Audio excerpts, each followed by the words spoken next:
My name is Lauren and I'm 27 years old. If you've ever been told by your own sister that you weren't good enough to be part of her special day, if you've ever been excluded from family celebrations because of jealousy or resentment you didn't deserve, if you've ever discovered that life has a way of bringing justice when you least expect it, hit that like button and subscribe because this story will show you that sometimes the people who try to diminish you end up witnessing your greatest triumph. The coffee shop where my sister told me I wasn't invited to her wedding was one of those trendy places in downtown Portland, Oregon. All exposed brick and Edison bulbs and overpriced lattes served in ceramic mugs by baristas with impressive facial hair. It was a gray November afternoon, the kind where the rain comes down in a persistent mist that soaks through your jacket without you realizing it until you're already damp and cold. The windows were fogged up from the temperature difference between the chilly outside air and the warm interior, and I could hear the hiss of the espresso machine competing with indie folk music playing through overhead speakers. My sister Vanessa had texted me that morning asking to meet, saying she had something important to discuss about her upcoming wedding. I'd assumed she wanted to talk about bridesmaid duties or maybe ask my opinion on floral arrangements. Vanessa and I had never been particularly close, despite being only 2 years apart in age, but we were sisters, and I'd been trying for years to build a better relationship with her. So I'd left my photography studio early, driven through the rain-slicked streets of Portland's Pearl District, found impossible parking, and walked 3 blocks in the drizzle to meet her. She was already there when I arrived, sitting at a corner table with her laptop open and her phone face up beside her latte, looking perfectly put together in that effortless way she always managed. Vanessa was 29 with the kind of classic beauty that photographed well and drew attention without trying. Long dark hair that fell in natural waves, green eyes like our mother's, a slim figure she maintained through yoga and careful eating. She worked in marketing for a tech startup, made good money, and had recently gotten engaged to Brandon, a software engineer she'd been dating for 3 years. I sat down across from her, ordering a plain coffee from the hovering waiter, and asked what she wanted to talk about. Vanessa took a sip of her latte, leaving a perfect lipstick print on the white ceramic, and said she needed to discuss the wedding guest list. She said she and Brandon were keeping things intimate, just close family and friends, really selective about who they invited. I nodded, wondering why this required a special coffee meeting, starting to feel an uncomfortable prickling sensation at the back of my neck. Then she said it. She said that after a lot of thought and discussion with Brandon, they'd decided not to invite me to the wedding. She said it wasn't personal, that they just had limited space and wanted to keep things small, that I'd understand given how busy I was with my photography business anyway. She said it so casually, like she was telling me about a restaurant reservation or a hair appointment, not excluding her own sister from one of the most important days of her life. I sat there stunned, my coffee cooling in front of me untouched, trying to process what I'd just heard. I asked her if she was serious, if she really meant she didn't want me at her wedding. Vanessa's expression flickered with something that might have been guilt or discomfort, but then her jaw set in that stubborn way I recognized from childhood arguments. She said yes, she was serious and she hoped I wouldn't make this difficult or create drama about it. Asked why. What had I done to deserve being excluded from my own sister's wedding? We'd had our differences over the years, sure, but nothing that warranted this kind of rejection. Vanessa was quiet for a moment, her fingers tracing the handle of her mug, and then she said something that made my chest feel tight. She said that honestly, she didn't want me there because I'd just make everything about myself, that I'd probably show up with some new boyfriend trying to steal attention, that my presence would be a distraction from her day.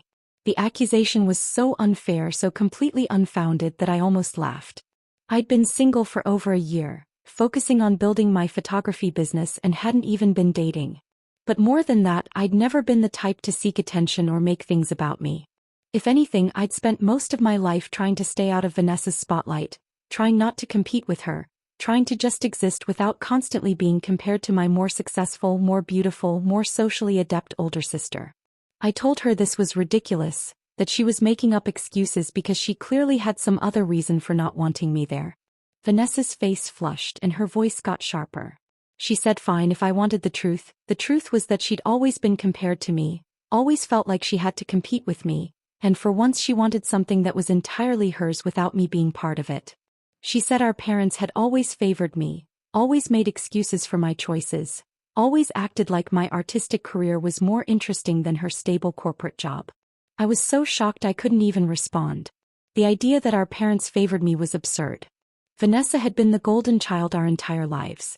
She'd been the straight-A student while I struggled with dyslexia. She'd been the popular one with tons of friends while I was quiet and awkward. She'd gone to a prestigious university on scholarship while I'd scraped together community college credits and taught myself photography through online tutorials and practice. Our parents had always held her up as the example, always asked why I couldn't be more like Vanessa, more focused, more successful, more everything.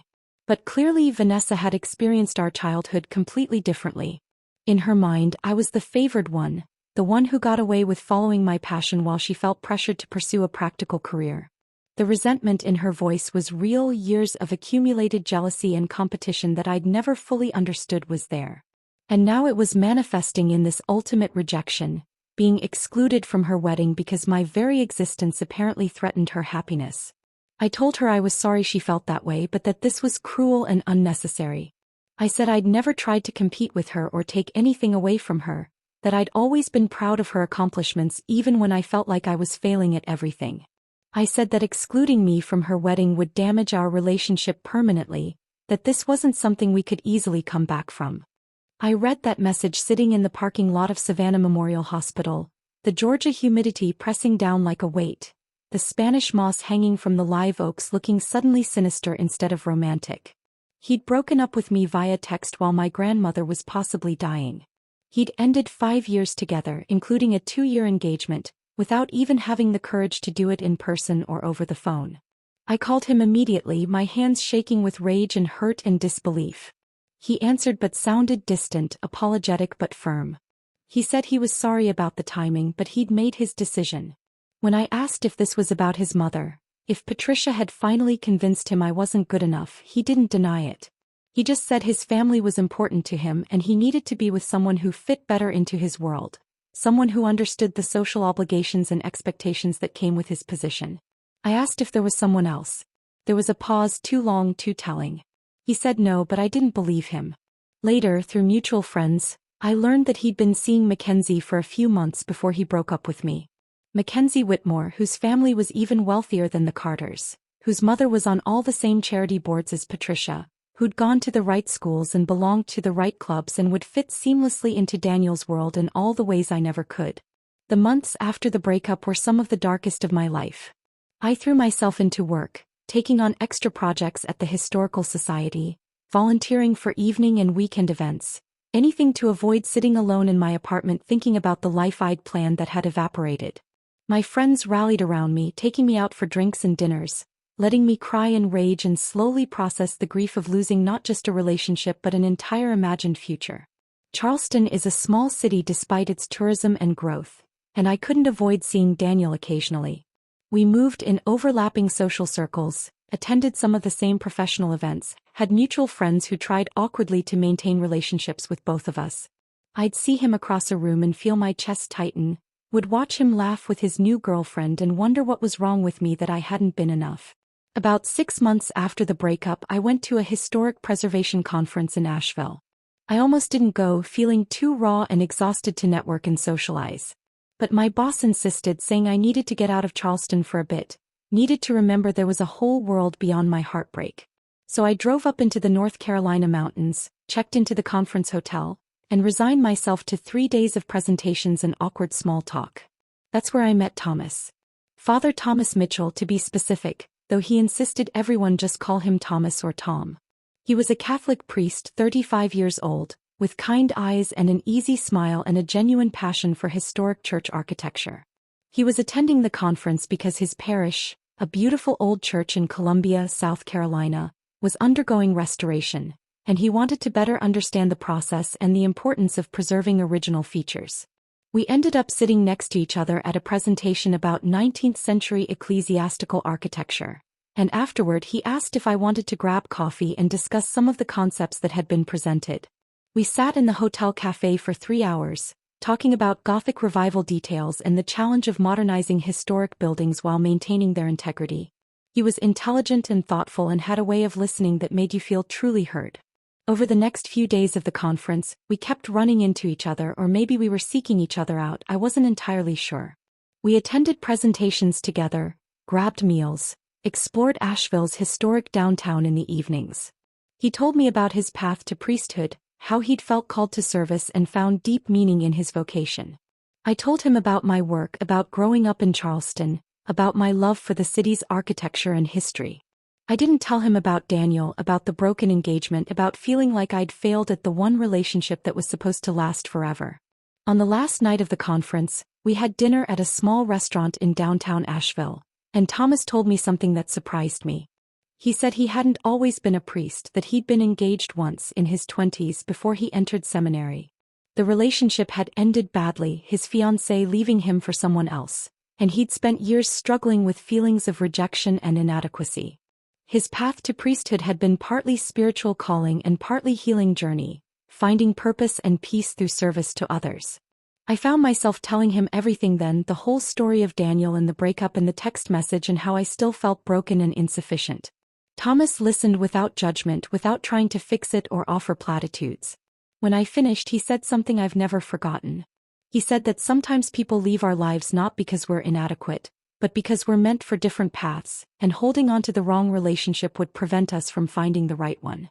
He said that the pain of rejection often has more to do with the person doing the rejecting than the person being rejected. We exchanged contact information before leaving Asheville, promising to stay in touch about the church restoration project and any future preservation conferences. I drove back to Charleston feeling lighter than I had in months, not fixed or healed exactly, but hopeful in a way I hadn't been since the breakup. Thomas and I did stay in touch. We emailed about architecture and restoration projects, shared articles and research we thought the other would find interesting. Occasionally, we'd meet for lunch when he was in Charleston for diocesan meetings, conversations that ranged from work to books to philosophy to our views on faith and meaning. He became a genuine friend, someone I could talk to about anything, someone who knew my story and liked me anyway. About a year after we met, Thomas's church restoration was complete, and he invited me to the rededication ceremony. I drove to Columbia on a Sunday morning, sat in the restored sanctuary with its original stained glass windows that we'd helped preserve, its refinished wooden pews, its carefully restored altar. The space was beautiful, filled with light and history and the prayers of generations. Thomas gave a homily about renewal and restoration, about how beautiful things can become even more beautiful through the process of careful, loving repair. I should have said no. The smart, emotionally healthy thing would have been to recommend another photographer and avoid the whole situation. But something made me say yes. Maybe it was the universe's way of giving me a chance to be at that venue on that day despite Vanessa's rejection. Maybe it was professional pride, not wanting to let down a couple in need just because of personal drama. Maybe it was a little bit of spite, wanting to show Vanessa that she couldn't keep me away, that I had every right to be there even if I wasn't invited to her wedding. I called the couple directly to discuss their vision and make sure we were a good fit. Jennifer answered, and her voice was warm and enthusiastic despite the stress of their photographer situation. She said they'd been devastated when their original photographer had to cancel, that they'd been scrambling to find someone who could capture their day the way they'd envisioned. She said they loved my portfolio, especially my candid shots and the way I captured emotion rather than just poses. We met for coffee the following week, ironically at the same place where Vanessa had uninvited me to her wedding. Michael and Jennifer were in their early 30s, both working in Portland's tech industry, down to earth and clearly deeply in love. They showed me their wedding plans, their color scheme of sage green and cream, their vision for an elegant but relaxed celebration with about 150 guests. They wanted natural, documentary-style photography that would tell the story of their day authentically. I liked them immediately and I could tell they liked me too. We signed a contract that afternoon, and I put their wedding on my calendar with a mix of anticipation and dread. I didn't tell them about Vanessa's wedding happening simultaneously at the same venue. It wasn't relevant to their day, and I was determined to be completely professional and focused on capturing their celebration regardless of whatever personal drama might be unfolding nearby. As May approached, I prepared obsessively for the Chin wedding. I scouted the venue on a weekday when it was quiet, mapping out the best spots for photos, noting where the light would be at different times of day, planning my equipment and backup plans. I met with Michael and Jennifer twice more to finalize details, to understand the timeline of their day, to make sure I knew which moments were most important to them. I didn't tell Vanessa I'd be at the venue. We'd barely spoken since the coffee shop conversation, Just awkward exchanges at our parents' house during holidays that we both tried to keep brief. She knew I was upset about being excluded, but she doubled down on her decision, telling our mom that she had a right to invite whoever she wanted to her wedding and I was being unreasonable for making it about me. The Friday before the wedding, I loaded my equipment into my car with meticulous care. Cameras, lenses, batteries, memory cards, backup equipment, emergency supplies. I packed my professional outfit, comfortable black clothes that would help me blend into the background while still looking polished. I made checklists and triple-checked everything because this was too important to mess up, both for my clients and for my own pride. I barely slept Friday night, running through scenarios in my head. What if I ran into Vanessa at the venue? What if our parents saw me and it created drama? What if Vanessa's photographer saw me and recognized that we shared a last name and figured out the connection? I told myself I was being paranoid, that the vineyard was large enough for 2 weddings to happen simultaneously without overlap, that I'd stay focused on my job and avoid any interaction with Vanessa's celebration. Saturday morning dawned clear and beautiful, one of those perfect Pacific Northwest spring days where the air smells like rain and growing things and the sky is impossibly blue. I drove out to the Willamette Valley with my windows down, trying to calm my nerves with the fresh air and the view of Mount Hood dominating the horizon. The vineyard was about 45 minutes from Portland, accessed by a winding road through rolling hills covered in orderly rows of grapevines just starting to show green growth. When I arrived, I learned that Vanessa's wedding was in the main barn and outdoor ceremony space, while the Chin wedding was in a smaller renovated farmhouse and garden area on the opposite side of the property. The 2 venues shared parking and some common areas but were separate enough that the weddings wouldn't really interfere with each other. I felt relieved and disappointed simultaneously, grateful for the buffer but also oddly let down that I wouldn't even catch a glimpse of Vanessa's celebration.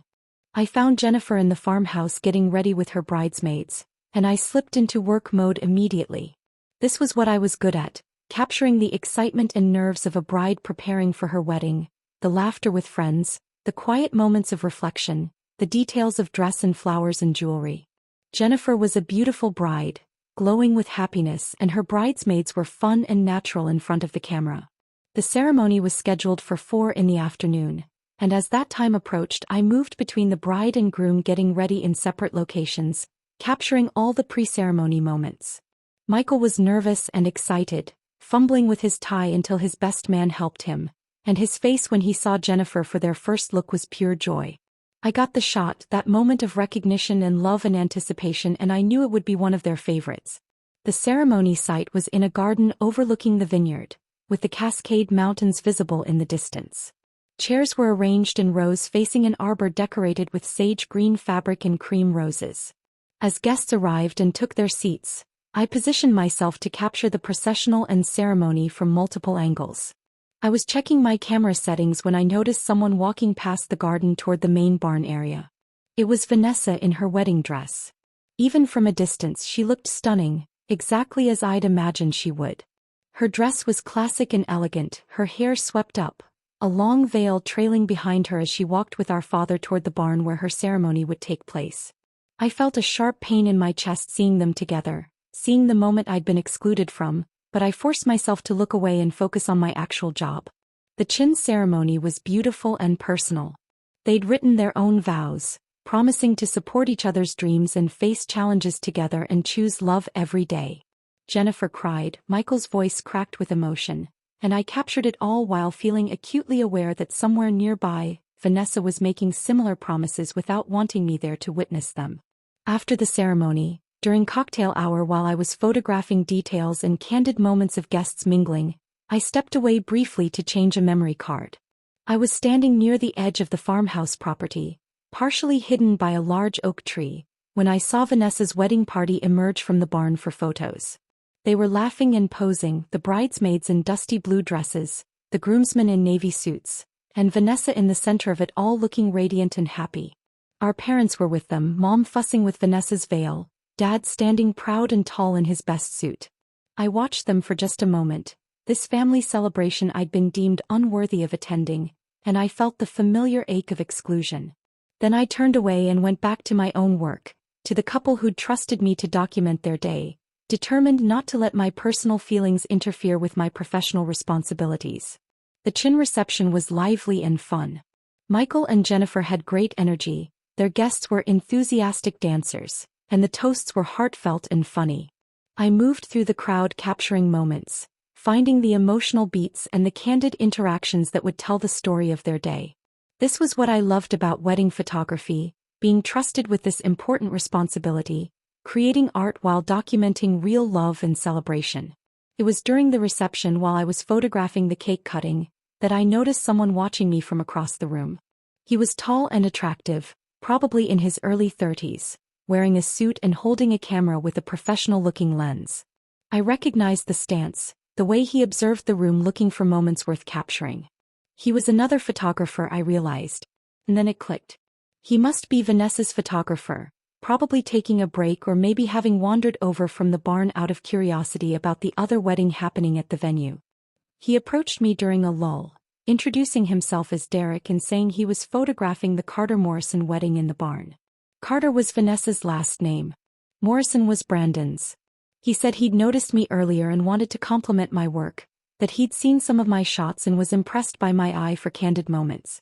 We talked shop for a few minutes, comparing notes about the venue and the light and the challenges of shooting two weddings simultaneously in the same location. Then he said something that made my heart skip. He said his wife was assisting him on this shoot, that they usually work together as a team. He gestured toward the entrance of the farmhouse, and I saw a woman entering with camera equipment. She was petite and professional-looking, probably late 20s, with her hair pulled back and comfortable shoes suitable for being on her feet all day. She was wearing a name tag, standard for vendors at large events to help distinguish staff from guests. But it was what the name tag said that made everything stop. It read, Mrs. Lauren Chin, Assistant Photographer. I stared at it, my brain struggling to process what I was seeing. That was my name. My full name, married with the addition of Mrs. Derek, must have noticed my expression because he laughed and said it was a funny coincidence, that his wife's maiden name was also Chin and she'd kept it professionally even though they'd been married for 2 years, that it made their business name work better to have different last names. But then his wife got close enough for me to see her name tag clearly, and I realized it wasn't a coincidence at all. It didn't say Mrs. Lauren Chin. It said Lauren Chin Photography with a subtitle underneath that said Assistant Photographer. And in that moment I understood what had happened. He was me. Or rather, she was representing me. Somehow, in some cosmic mix-up or incredible coincidence, the photographer Vanessa had hired for her wedding was working under my business name. I asked Derek, trying to keep my voice steady, who had hired him for the Carter Morrison wedding. He said he'd been booked through a wedding planning service, that the bride had seen his portfolio online and hired him without meeting in person since she was busy with work. I asked what business name he operated under. He said Derek Morrison Photography, though he sometimes partnered with other photographers and photography businesses for larger events. And then he said something that made everything click into place. He said for this particular wedding he'd been hired specifically because the bride's mother had requested someone associated with Lauren Chin Photography, saying she'd heard good things about that business and wanted that level of quality for her daughter's wedding. Patricia Carter, Vanessa's future mother-in-law, had tried to hire me for the wedding without realizing it was me. Or maybe Vanessa had mentioned my business name to her own future mother-in-law, and Patricia had looked it up and been impressed by my portfolio without making the connection that I was Vanessa's excluded sister. However it had happened, Derek had been hired under the impression that he was somehow affiliated with or subcontracting for my business. Derek's wife approached then, and I saw that her name tag actually read Sarah, with Lauren Chin Photography printed below as her employer. She wasn't pretending to be me, she was an assistant working for Derek who he'd labeled as being from my business for this event. I realized Derek must have told the bride's family he was working with my photography business to seal the deal, banking on my local reputation without actually having any formal partnership or agreement with me. My head was spinning. Vanessa had excluded me from her wedding, but her mother-in-law had essentially hired me anyway through this confused chain of miscommunication and name recognition. Derek seemed to realize from my expression that something was wrong. He asked if I was okay if there was a problem with him using my business name. I took a breath and decided to just tell him the truth. I said that I was Lauren Chin, the actual owner of Lauren Chin Photography, and that we'd never met or had any business relationship. I said the bride whose wedding he was photographing was my sister, who had specifically excluded me from her wedding, and that his presence here under my business name was an incredibly awkward coincidence. Derek's face went pale as he processed this information. He started apologizing, saying he'd thought Laurentian Photography was a larger operation, that he'd been approached by the wedding planning service about partnering for this event, that he'd never meant to misrepresent himself or cause problems. I told him it was fine, that I understood how the mix-up had happened, that I wasn't angry at him. But I needed to think about what to do with this information. Should I tell Vanessa that her wedding was being photographed under my business name despite her explicitly excluding me? Should I confront the situation or just let it play out? Part of me wanted to march over to the barn and reveal the irony of the situation, but a larger part of me didn't want to ruin her day despite how she'd treated me. Derek looked genuinely distressed. He said he'd never been in a situation like this, that he didn't know what the professional or ethical thing to do was. I told him to just finish photographing the wedding he'd been hired for, to do his best work, and we'd figure out the business name issue later. But I also told him that when he delivered the photos he needed to be clear about who had actually photographed the wedding, that he couldn't deliver them under my business name without my permission. Sarah, his actual assistant, had been standing there listening to this exchange with wide eyes. She said this was the most dramatic wedding situation she'd ever been part of, and she'd assisted on dozens of weddings. I almost laughed because the absurdity of the situation was starting to override the pain. My sister had excluded me from her wedding, but had unknowingly hired someone using my business name, meaning my reputation and brand were going to be associated with her wedding photos whether she liked it or not. I went back to photographing the Chin wedding, but my mind was racing with the implications of what I'd discovered. When the reception ended and I was packing up my equipment, Derek found me again. He said he'd been thinking about the situation and wanted to make it right. He said he'd be honest with Vanessa and her family about the mix-up when he delivered the photos, that he'd make it clear he wasn't actually affiliated with my business, and that he was sorry for any confusion. I thanked him for his integrity and then I asked him something I'd been wondering. I asked if Vanessa's wedding had been beautiful, if she'd looked happy, if it had been everything she'd wanted. Derek looked at me with sympathy in his eyes and said yes, it had been a lovely wedding. The bride had been radiant and everyone had seemed genuinely joyful. He said he was sorry I hadn't been able to be there for it, that it was clear how much it hurt me to be excluded. I drove home that night exhausted emotionally and physically, my car full of equipment and my head full of conflicting thoughts.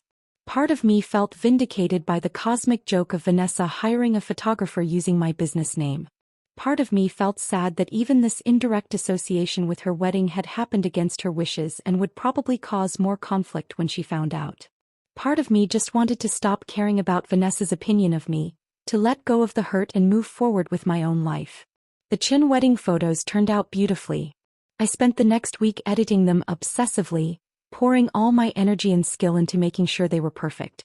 When I delivered the gallery to Michael and Jennifer, they were thrilled, saying I'd captured their day exactly as they'd experienced it, that looking through the photos made them relive all the joy and emotion. They wrote me a glowing review and referred me to several of their friends who were getting engaged. It was exactly the kind of professional success I'd been building toward, validation of my skills and my artistic vision. About 2 weeks after the wedding, I got a call from an unknown number. When I answered, a woman's voice asked if I was Lauren Chin of Lauren Chin Photography. I confirmed that I was. She identified herself as Patricia Morrison, Brandon's mother, and said she was calling about her son's wedding photography. My stomach dropped. This was Vanessa's mother-in-law, the woman who'd apparently requested my business name when hiring the photographer. Patricia said she'd received the wedding photos from Derek and they were beautiful, but she'd been confused by something. She said she'd specifically asked the wedding planner to book Lauren Chin Photography because she'd been impressed by my online portfolio and local reputation. She'd assumed Derek was working for or with me, but when he delivered the photos he'd explained the situation and clarified that he wasn't actually affiliated with my business. She said she was calling because she felt she owed me an apology. She'd had no idea when she requested my business that I was Vanessa's sister, the sister who Vanessa had chosen not to invite to the wedding. Patricia said she'd been troubled by that decision from the beginning, that she'd thought it was strange and unnecessarily cruel to exclude a sibling from such an important celebration. She said she'd tried to talk to Vanessa about it but had been told firmly that it was none of her business. I didn't know what to say. This woman, Vanessa's mother-in-law who I'd never met, was apologizing for my sister's behavior and expressing more concern for my feelings than Vanessa had shown. Patricia continued, saying that if she'd known the full situation, she would have insisted Vanessa invite me, or at least she would have pushed harder for reconciliation before the wedding. She said family was too important to discard over petty jealousies and misunderstandings. Then Patricia said something that surprised me. She said that after receiving the photos and learning about the mix-up with the photographer, she'd sat down with Vanessa and Brandon for a serious conversation. She told them that she thought Vanessa had made a mistake in excluding me, that she could see from my online presence and professional success that I was someone worth knowing, and that she hoped they'd work to repair the relationship.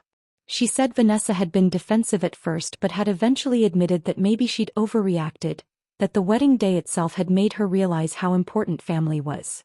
Patricia asked if I'd be willing to meet with Vanessa for coffee, to talk things through and maybe start rebuilding the relationship. She said she wasn't trying to force anything, but she thought we both might benefit from honest conversation now that the wedding was over and emotions had had time to settle. I told her I'd think about it, that I appreciated her call and her concern, but that I needed to process everything before I could decide whether I was ready to face Vanessa again. After we hung up, I sat in my studio staring at my computer screen at the photos from the Chin wedding that represented one of my best professional achievements, and I thought about family and forgiveness and whether some hurts could be healed.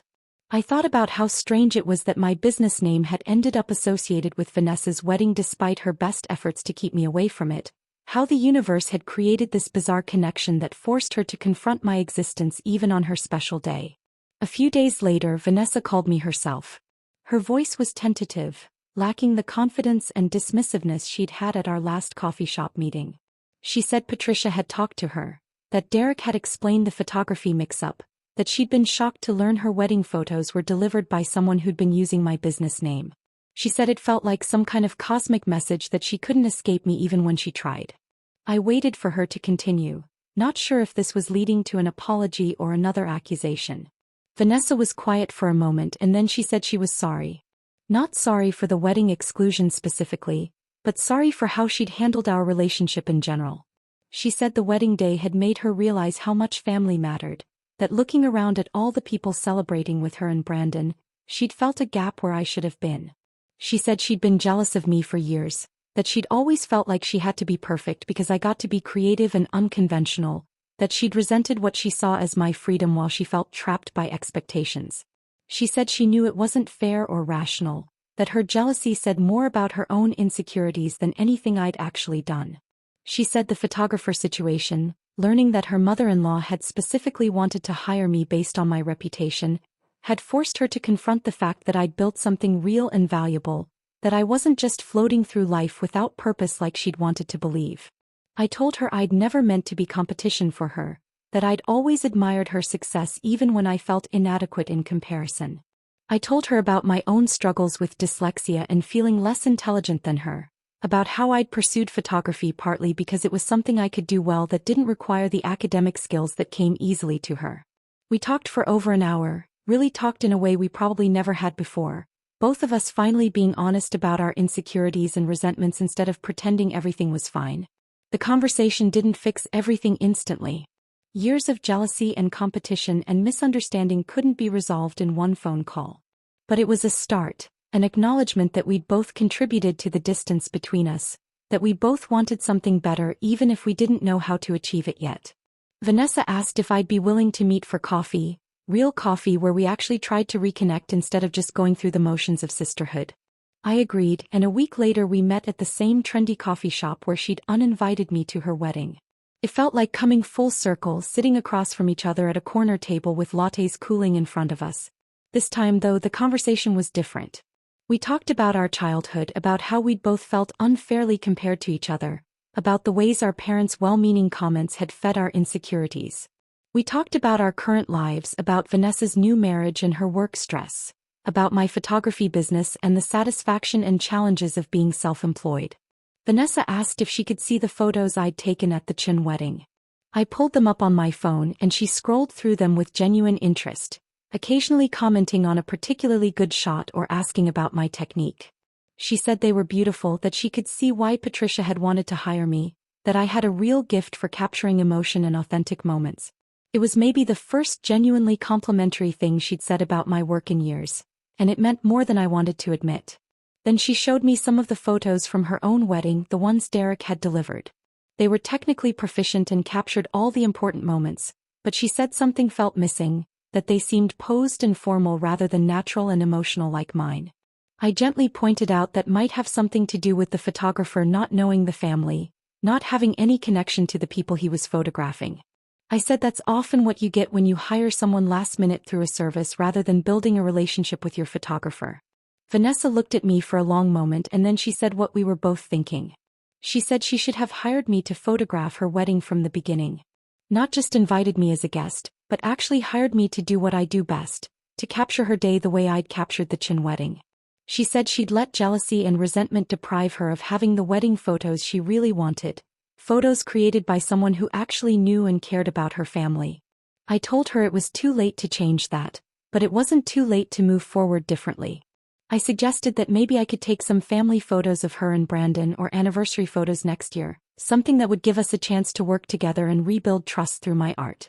Vanessa's eyes lit up at the suggestion and she said she'd love that she wanted Brandon to really get to know me instead of just hearing her biased and inaccurate version of who I was. Over the following months, Vanessa and I slowly rebuilt our relationship. It wasn't always smooth or easy. Old patterns of competition and resentment would surface sometimes, and we'd have to consciously choose to address them rather than letting them fester. But we were both committed to doing better, to being real sisters instead of just people who shared parents and a childhood. I photographed her and Brandon for an anniversary mini-session 6 months after their wedding. We spent an afternoon in Washington Park and I captured them laughing and comfortable with each other, genuine moments of connection rather than stiff poses. When I delivered those photos, Vanessa cried. She said these were what she'd wanted from her wedding photos, images that felt real and captured actual emotion. She said she was sorry again, not just for excluding me from the wedding but for all the years of holding me at arm's length because of her own insecurities. Our parents were thrilled to see us reconnecting. Mom admitted that our estrangement had broken her heart, that she'd felt like she'd failed as a mother by not teaching us how to support each other instead of compete. Dad said he was proud of both of us for being mature enough to work through our issues and choose family over pride. We started having regular family dinners again, all 4 of us together, and they felt different than before. More honest, more relaxed, like we'd all stopped performing and started actually being present with each other. The photography name mix-up became a story we'd tell at family gatherings, laughing about the cosmic irony of Vanessa accidentally hiring me for her wedding despite specifically excluding me. Derek and I actually did develop a professional relationship after that, occasionally referring clients to each other or partnering on larger events that needed multiple photographers. He said the whole situation had taught him to be more careful about business partnerships and name usage, and I said it had taught me that sometimes the universe has a sense of humor about justice and vindication. My business continued to grow, partly through word of mouth from satisfied clients like Michael and Jennifer Chin, partly through the reputation I'd built in Portland's wedding photography community. I raised my rates, hired my own assistant, and moved into a larger studio space. I was making enough to live comfortably and save for the future, doing work I loved, building something that was entirely mine. The life Vanessa had dismissed as lesser than her corporate career turned out to be exactly what I needed, creatively fulfilling and professionally satisfying in ways a traditional job never could have been for me. Vanessa and Brandon's marriage hit some rough patches that first year, which Patricia had hinted at during our phone call. They went to counseling and worked through issues around expectations and communication, the same kinds of issues that had plagued Vanessa's relationship with me. She told me during one of our coffee dates that the photography situation had actually been a wake-up call for her, that realizing she'd hurt me so badly and potentially damaged her wedding photos in the process had made her examine her patterns of pushing people away when she felt threatened or insecure. About a year and a half after Vanessa's wedding, I was hired to photograph another wedding at the same Willamette Valley vineyard. Different season, different couple, but the same beautiful venue where everything had shifted. I found myself thinking about that May Day, about photographing the Chin wedding while Vanessa celebrated nearby, about the name tag mix-up and the strange chain of events that had eventually led to reconciliation. This time I brought Vanessa with me as my assistant. She'd been curious about my work, asking questions about my process and equipment, and I'd offered to let her shadow me on a shoot to see what it was really like. She showed up in comfortable clothes and sensible shoes, ready to help carry equipment and learn about photography from the inside.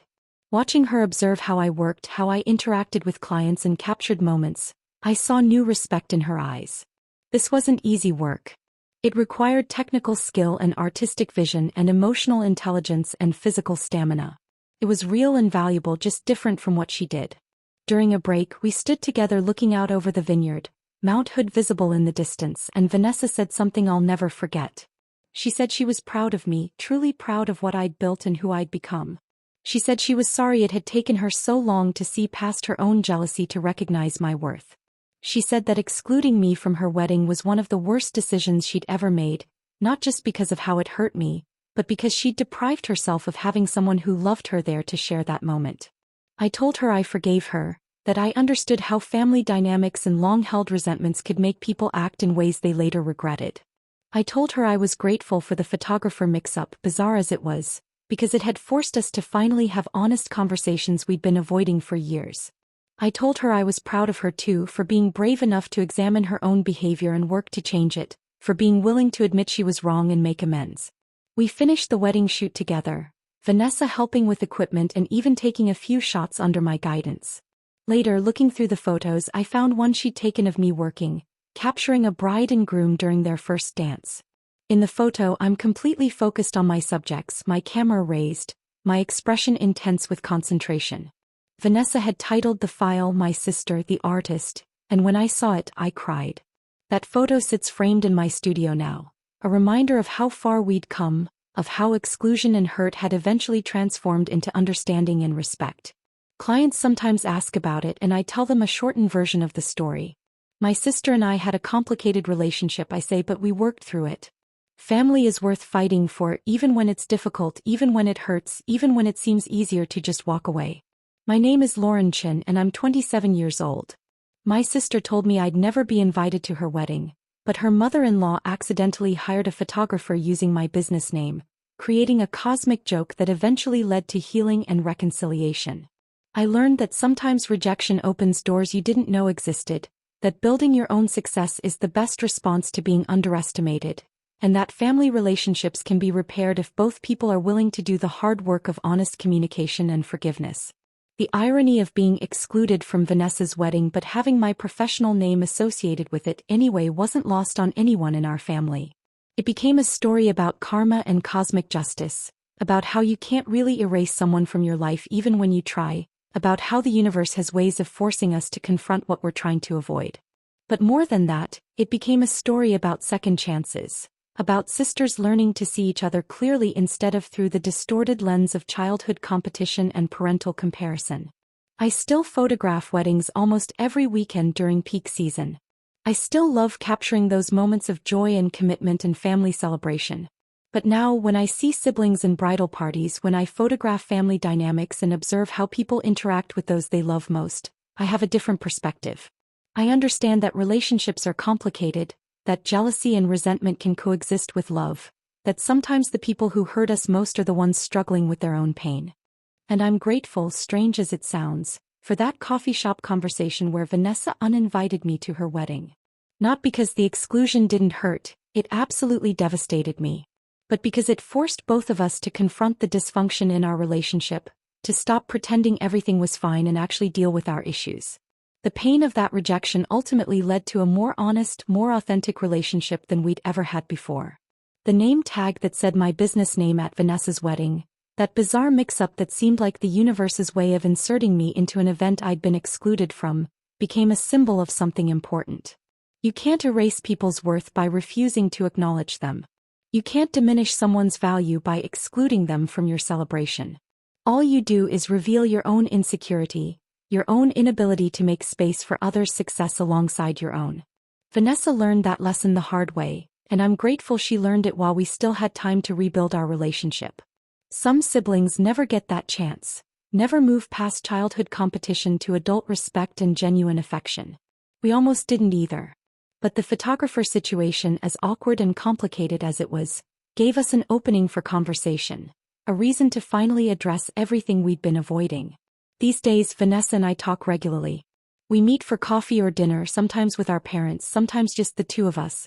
We've learned to celebrate each other's successes without feeling threatened, to support each other during challenges without judgment, To be real sisters instead of just related strangers performing sisterhood for our parents' benefit. It's not perfect, we still have our moments of friction and misunderstanding. But it's real and it's honest and it's worth the effort. And sometimes when I'm editing wedding photos late at night in my studio, I think about that May day when I photographed the Chin wedding while Vanessa got married nearby. I think about how close we came to permanent estrangement, about how a simple twist of fate and a confused photographer using my business name helped save our relationship. I think about how the worst rejection I'd experienced from family ultimately led to the strongest family bond I'd ever had. Life has a way of bringing justice in unexpected forms. Sometimes it's dramatic and obvious, like a photographer's name tag revealing cosmic irony. Sometimes it's quieter, like slow reconciliation and gradual healing. But it always comes, if you're patient enough and brave enough to keep living authentically, keep building your own success, keep choosing integrity over bitterness. My sister said I'd never be invited to her wedding, and she was right. I wasn't invited. But my professional name was there anyway, attached to her wedding photos. A reminder that you can't exclude someone's impact or value just by refusing to invite them to your party.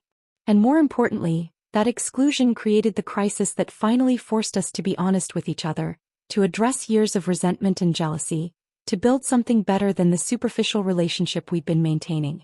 So I'm grateful for all of it. The hurt, the exclusion, the name tag mix-up, the awkward conversations, the slow rebuilding of trust. All of it led me here, to a life I love with work that matters and family relationships that are finally real and reciprocal. And that's worth more than any wedding invitation ever could have been.